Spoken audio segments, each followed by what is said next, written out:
the boy suddenly awakens memories that shouldn't exist, memories, revealing that he's actually a minor canon fodder character in a dramatic BL novel filled with betrayal and tragedy. In the story, he ends up offending the main character and is brutally dealt with by several powerful men before being thrown into the ocean as shark food. Through recurring dreams, he realizes the disaster begins with one person. The protagonist his father will marry, a stunning man who becomes his stepmother. A man becoming his stepmom? That's ridiculous. As the dreams grow more vivid, he decides he can't ignore them anymore. Whether the prophecy is real or not, he has to stop it. Determined, he rushes home to confront his father before the marriage happens, but the moment he reaches the door, it suddenly opens. Standing there is a breathtaking beauty in a fitted cheongsam, elegant and refined like a lotus emerging from water. His delicate features and smiling peach blossom eyes instantly steal the boy's attention. For a moment he just stares, completely mesmerized. The beauty notices and leans closer with a teasing smile. "You're staring so seriously. Is there something on my face?" Startled, the boy quickly looks away and denies it. Just then a middle-aged man calls from inside the house. It's his father. Confused, the boy walks in and asks why he's back from Europe so suddenly. His father frowns at the smell of alcohol on him while he drinks the hangover soup the housekeeper hands over. But his eyes keep drifting toward the elegant man sitting on the sofa. Their gazes meet, and the boy's face instantly turns red. Seeing this awkward moment, his father sighs and suddenly brings up marriage, making the boy wonder if this beautiful person is actually a blind date arranged for him. If that were true, he'd agree immediately. But before he can even finish the thought, his father drops a shocking sentence. "From now on, he'll be your stepmother." The boy spits out his drink in disbelief. "Stepmother?" That beautiful man calmly reaches out his hand and introduces himself, saying they'll be family from now on. But the boy immediately slaps his hand away, refusing to accept it. His father scolds him for his rude attitude, but the boy is panicking inside. Because if this really is the same person from his dreams, then this seemingly gentle beauty will one day be the reason for his tragic death. In the dream, that innocent and pitiful face hit a dangerous manipulator who slowly destroyed him.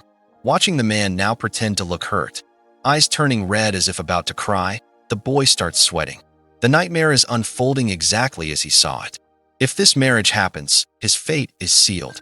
Thinking fast, he suddenly drops to his knees and bursts into dramatic tears, begging his father not to marry someone the same age as his own son and turn that person into his stepmother. Usually this tactic works every time because his father always softens when he cries, but today his father, Gudiyu, cleared his throat and said calmly, "Didn't your mother tell me back then that if I ever found true love again, I shouldn't spend the rest of my life alone? Look at your friend Su-chan. His grandfather just married a young girl, and he still has to call her grandma.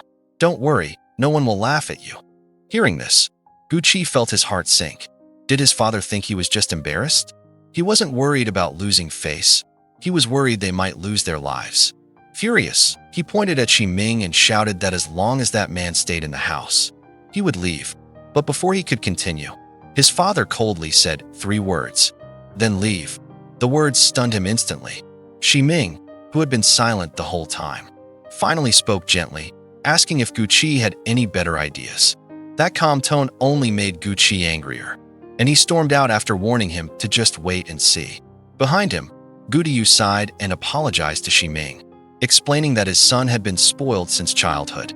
Ming's peach blossom eyes shimmered slightly as he replied, meaningfully that he didn't mind. After all, Gudiyu's son was quite interesting. After being kicked out of the house, Gucci ended up drinking at a bar while complaining to his best friend Su-chun. "Why am I the one who had to run away? Why does my dad have to find himself a stepmother, and a male one at that?" Su-chun patted his shoulder and tried to comfort him, pointing out that at least a male stepmother couldn't give birth, meaning Gucci would still be the only heir to the family fortune. But Gucci wasn't convinced. His father had thrown him out without hesitation. Su-chun laughed and joked that his own grandfather had married someone younger than him, so they were both victims of the ridiculous rich social circle. Then Su-chun leaned closer and suggested a Brilliant plan. 4. Someone trying to marry into a wealthy family.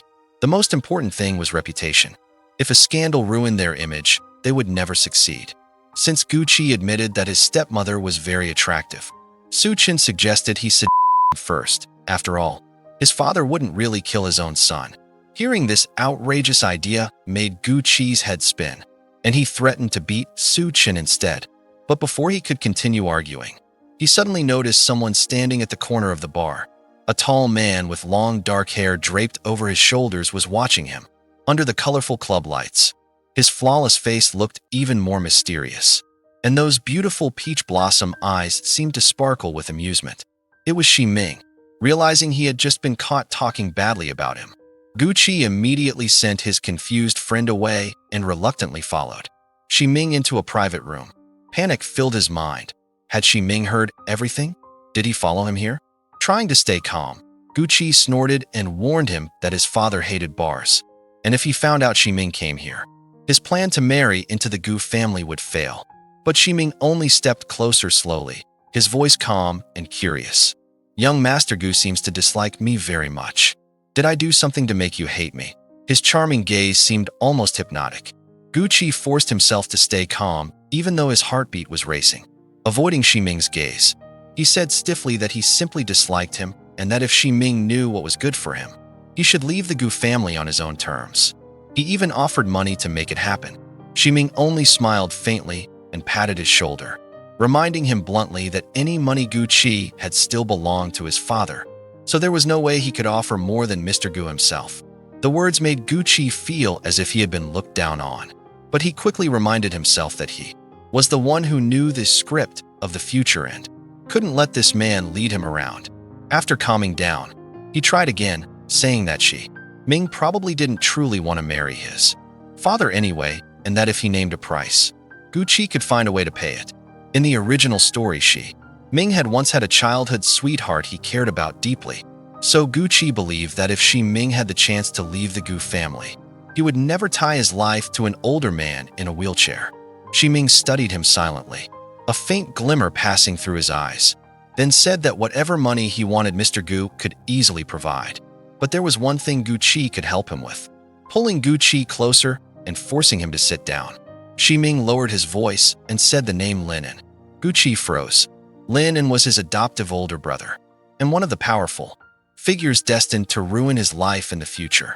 Xi Ming calmly explained that Linen might only be an adopted son, yet within the Gu group, he already held more influence than Gucci himself. And when people talked about the Gu family, they only mentioned Mr. Gu and Linen, never the young heir. If Gucci wanted, Xi Ming said he could help drive Lin and out of the company in exchange for 10% of the shares. Gucci was shocked. The person in front of him looked nothing like the weak and pitiful character from the original story. Instead, he carried himself with the calm confidence of someone used to negotiating with powerful people. Suppressing his surprise, Gucci refused coldly, saying Lin and wasn't worth that price. Xi Ming simply took out his phone and played a recording, one that captured Su Chen's earlier suggestion that Gucci seduce his stepmother.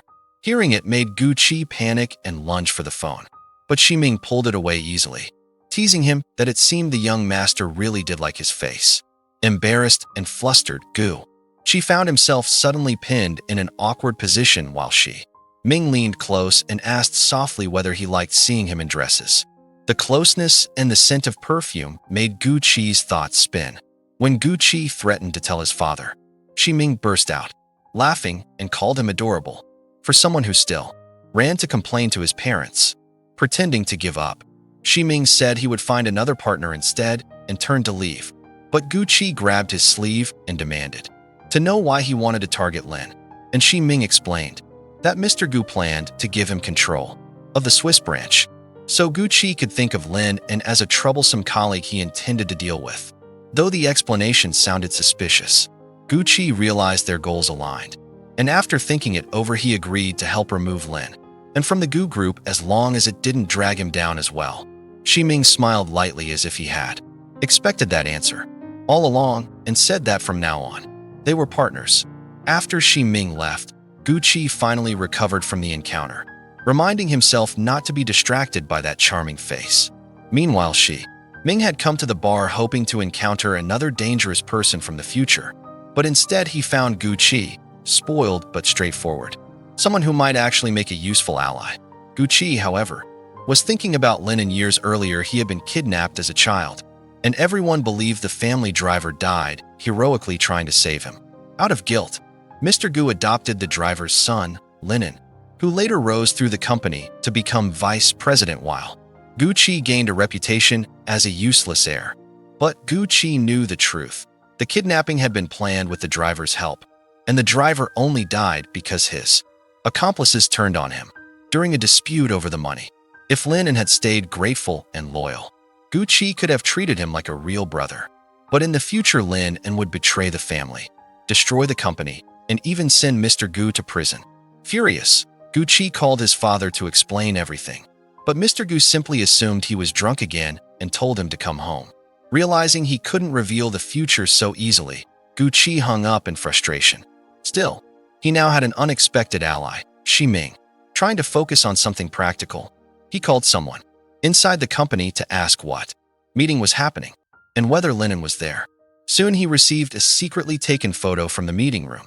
At first it looked like a normal business discussion, but when Gu Qi zoomed in, his heart jumped.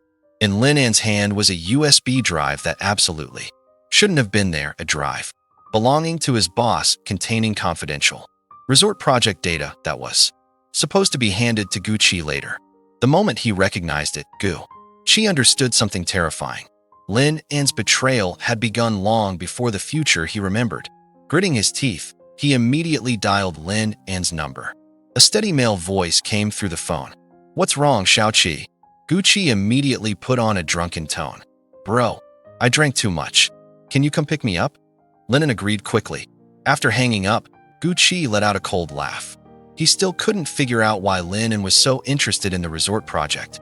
But one thing was certain, he wasn't going to let him succeed.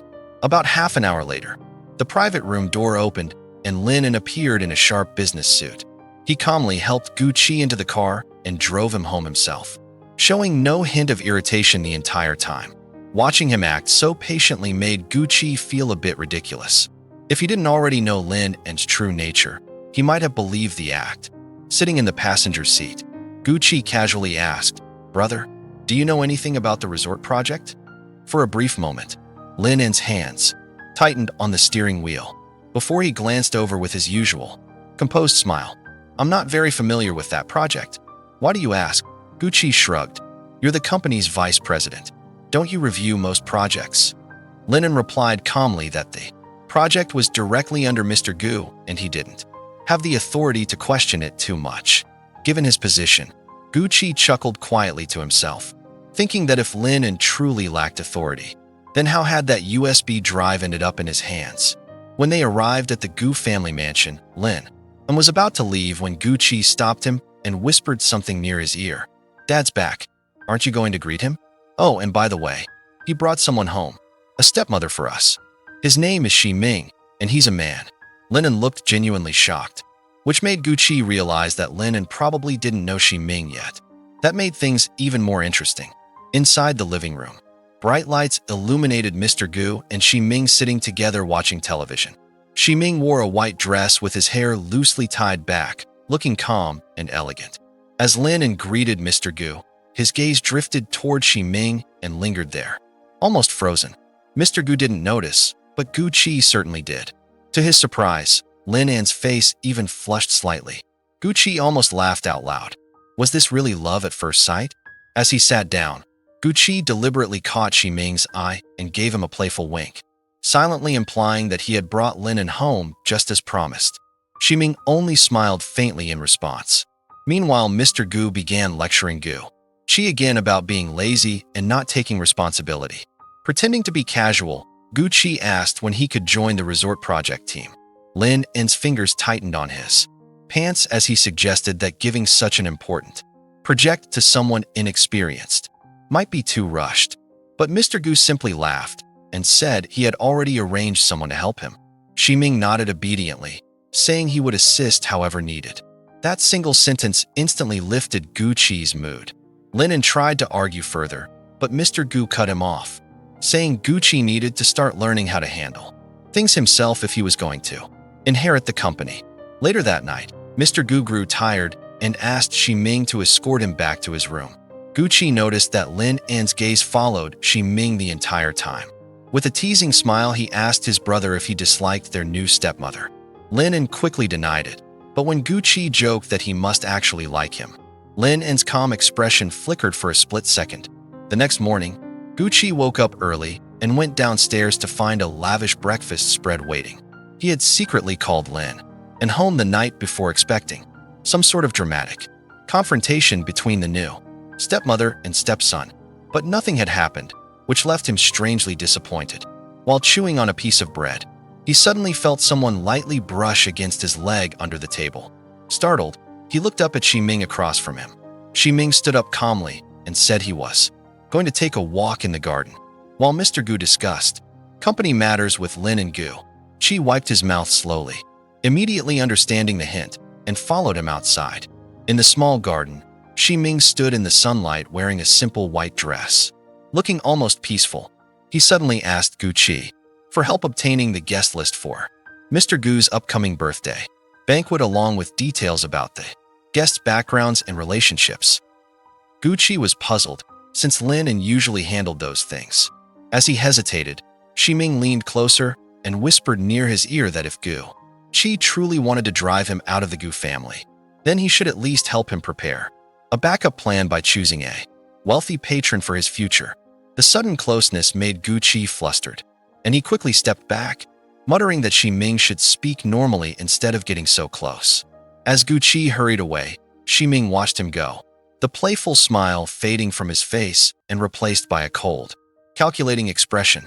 Meanwhile, Gucci's informant soon sent him the full guest list and hotel arrangements for the birthday banquet.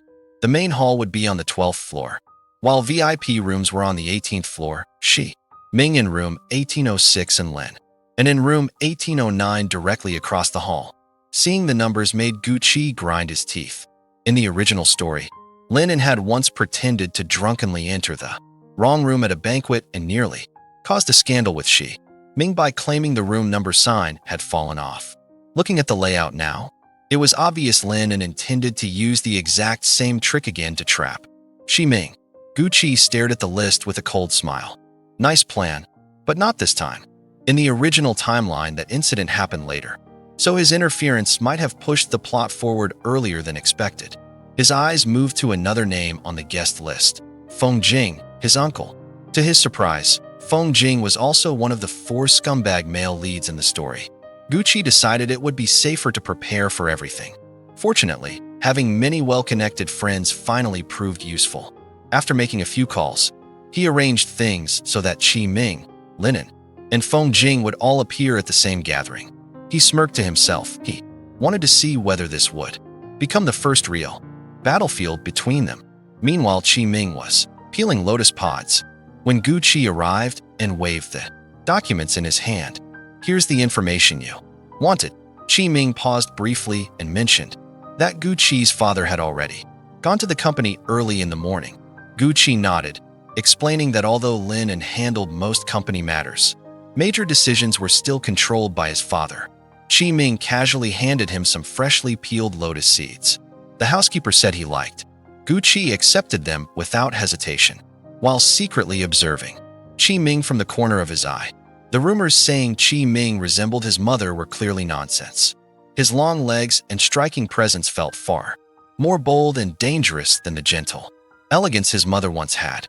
Noticing the obvious stare, Shi Ming chuckled softly and asked if Gucci had something to say. Flustered, Gucci quickly denied staring and changed the subject, asking if Shi Ming had finished reviewing the documents and what his plan was. Shi Ming smiled calmly and said that before discussing the plan, he wanted Gucci's help with something else. People had been saying he looked similar to Gucci's late mother, so he wondered if Gucci could help choose an outfit resembling his mother's style for the birthday banquet. The moment he said that, Gucci's expression darkened. He immediately refused, saying that wearing something similar to his mother would turn the banquet into a disaster because there were guests who harbored strong resentment toward anything related to her. Shi Ming apologized politely but pointed out that if many people truly thought they looked alike, then dressing that way might reveal who exactly held those feelings. Hearing this, Gu Qi fell silent, trying to suppress the emotions rising inside him, and pointed at a name on the guest list. That one, he's my uncle. Shi Ming studied the photo carefully and murmured that people often say nephews resemble their uncles. Yet Gu Qi didn't look much like Feng Jing at all. Gu Qi explained that Feng Jing and his mother, Gu Yu, were half-siblings, which made Shi Ming lightly touch his own face and wonder aloud whether this Mr. Feng might dislike him. Gu Qi answered without hesitation that he definitely would. In the original storyline, Feng Jing's feelings toward Shi Ming were twisted, both love and hatred mixed together. He loved him because Shi Ming looked like Gu Yu, but hated him for the same reason, because the resemblance constantly reminded him of his sister. The deeper that resemblance became, the more unbalanced Feng Jing grew. In the end, he treated Shi Ming like a substitute, drugging him, taking photos, even imprisoning and tormenting him. The relationship was so distorted that it barely made sense. Yet somehow the two ended up entangled anyway. Thinking about it made Gu Qi grit his teeth in frustration. Seeing that expression, Shi Ming tilted his head thoughtfully and said it seemed Gu Qi truly disliked him. Since he had only asked about Feng Jing, yet Gu Qi looked ready to bite someone. Gu Qi quickly stood up when Shi Ming leaned closer again, unwilling to reveal the absurd, novel plot he knew about. At that moment, the lotus seeds he had been holding dropped to the floor, and when he stepped back, he slipped on one. Instinctively, he grabbed Shi Ming, and the two of them fell onto the sofa together. For a moment, both of their minds went blank, until the door suddenly opened with a sharp sound. Lennon stood there, staring at them in disbelief and anger. Gu Qi tried to get up, but Shi Ming's hand held him in place while a quiet voice whispered near his ear, "Make him angry." Instantly understanding, Gu Qi relaxed back against the sofa as if he didn't care at all. "What do you think we're doing?" he said casually. Shi Ming hurriedly straightened his clothes, looking flustered and vulnerable, while Lennon demanded an explanation. Gu Qi only brushed a strand of hair near Shi Ming's ear and asked why Lennon had come back at this hour. Furious, Lennon reminded him that Shi Ming was their stepmother. Gu Qi snorted, then deliberately leaned down and planted a loud kiss on Shi Ming's cheek. Even Shi Ming looked briefly stunned. Playing the arrogant air, Gu Qi spread his hands and said, "Everything in the Gu family would belong to him eventually. So why couldn't he kiss someone who belonged to his father?" Lennon clenched his fists, furious but unable to refute the logic. No matter how much influence he had at the company, he still wasn't truly a member of the Gu family. Gu Qi mocked him further, suggesting he go complain to their father if he wanted. As he dragged Shi Ming toward the hallway, Lennon could only watch in silent rage. Just before the door closed, Shi Ming glanced back with tearful eyes, a single tear slipping down his cheek. That sight struck Lennon like a blade, and he whispered Gu Qi's name with barely contained fury. Inside the room, however, Shi Ming calmly wiped away the tears and returned to his usual expressionless face. Gu Qi scoffed and remarked that Shi Ming's acting was impressive. Shi Ming replied modestly that Gu Qi had performed just as well. His plan had been simple: provoke Lin, and then push the conflict between him and the Gu family further. When people lost control of their emotions, they made mistakes more easily. Gu Qi snorted that the tear had been particularly convincing and probably made Lennon feel protective. Shi Ming's eyes flashed with mischief as he lifted Gu Qi's chin and asked whether that tear had made him feel protective too. Everyone knew the young heir of the Gu group loved beautiful people. Yet Gu Qi himself wasn't aware that he was just as attractive. Shi Ming remembered seeing him at the bar that night, flushed from alcohol with unfocused eyes, drawing countless admiring glances. Now Gu Qi swallowed nervously, convinced the stepmother was looking at him like a cunning fox planning revenge for that earlier kiss. He quickly slapped Shi Ming's hand away and warned him not to get touchy. Shi Ming only picked up an orange from the table and said lightly that Gu Qi had been right about one thing: everything Mr. Gu owned would belong to him someday, including Shi Ming himself. His voice softened as the citrus scent filled the air. "So tell me, young Master Gu, do you want me?" Gu Qi immediately refused. Shi Ming might be beautiful, but his identity placed him at the center of countless dangerous relationships. And Gucci's goal was to drive those threats away from the Gu family, not get entangled with them. Ximing laughed brightly at his answer, and said that in that case, he would have to cling even tighter to Gucci's side. Annoyed, Gucci stepped forward and placed his foot on Ximing's leg, asking whether anyone had ever told him how shameless he could be. He thought it was a harsh insult, but to Ximing it barely felt like a ripple. A moment later, a warm hand suddenly wrapped around Gucci's ankle and slowly slid upward with teasing intent. The ambiguous touch sent a jolt through him. Ximing's voice came low and playful. "Young Master Gu, are you getting shy?" The hand kept moving higher, almost reaching somewhere inappropriate. And Gucci shot to his feet in panic. His face burned with embarrassment and anger. "You're unbelievable. Seriously shameless," he snapped before storming out of the room in a rush. Watching the young master flee down the hallway, Ximing chuckled softly. This Gucci was far more clever than the spoiled heir he had heard about. Unfortunately, Ximing didn't know the full plot of the novel world he had been thrown into. So choosing Gucci as an ally was simply the best decision he could make based on the information he had. In the original story, Gucci was only a minor cannon fodder character, someone easy to manipulate. Yet during all his teasing and testing, the boy had panicked and run instead of showing any ugly intentions. That alone made him a decent partner. Still, being called shameless by a minor character was a little amusing. Ming couldn't help thinking that if he hadn't been curious enough to read that ridiculous, melodramatic novel years ago, none of this would have happened. According to the story, the original character who shared his name had been tortured by several twisted men, physically and emotionally abused until he was practically broken, only to end up in a bizarre, happy ending with them. The memory made Ximing roll his eyes. As a top university graduate with a doctorate in finance, he refused to follow that absurd storyline. After waking up in this world 3 years ago as someone's stepmother, if those obsessive lunatics thought they could control him, they were in for a rude awakening. Later that night at Nightfall Bar, Su Chun nearly shouted in shock. "What? Your stepmother tried to you?" Gucci hurriedly covered his friend's mouth before he could yell louder. Su Chun looked impressed and started analyzing the situation like a strategist. In his opinion, it was a trap. If Gucci gave in, 2 things could happen. Either his father discovered the affair and Ximing would be ruined, or his father never found out and Ximing would gain leverage over Gucci forever. Gucci listened quietly but wasn't too worried. After all, he knew the script of the future. Ximing might be trying to manipulate both Lin and him at the same time, ensuring his position regardless of who inherited the Gu family. All Gucci had to do was drive both Lin and Ximing out of the house before things spiraled out of control. After saying goodbye to Su Chun, he headed home early since his father was away on business. Meanwhile, back at the Gu residence, Lin had just confirmed through his secretary that Mr. Gu had indeed left for Haiqing. With the master of the house gone and Gucci usually out drinking all night, Lin assumed the mansion was quiet except for the beautiful stepmother.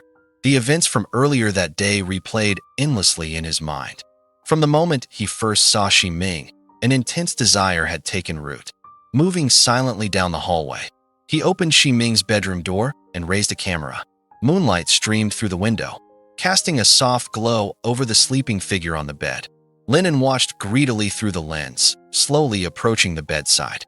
His hand lifted as if to touch, until a voice suddenly spoke behind him. "What are you doing?"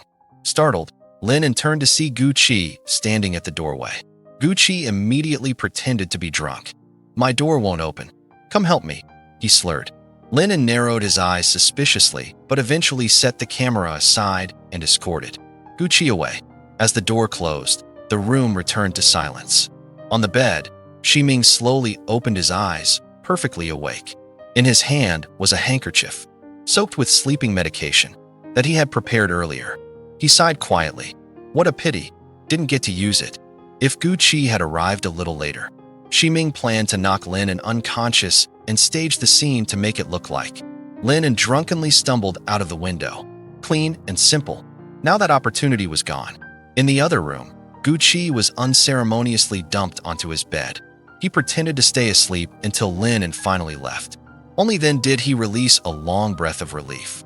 He hadn't expected to walk into such a shocking situation tonight. Lin sneaking into Ming's room with a camera clearly meant trouble, even though letting those two fight each other might benefit him. Gucci couldn't ignore the horrible fate Ming suffered in the novel. Eventually, he walked back to Ming's door, hesitating outside. Was Ming really asleep? Or drugged? Just as he pressed his ear against the door, it suddenly opened. Gucci froze. Ming stood there looking down at him, a faint smile crossing his delicate face. "Seems the young master has sobered up," he said lightly. Gucci laughed awkwardly and waved his hands. "I was just passing by." Ming leaned closer, lowering his voice with playful curiosity. "So appearing outside my room in the middle of the night, are you hoping to do something exciting with me while your father isn't home?"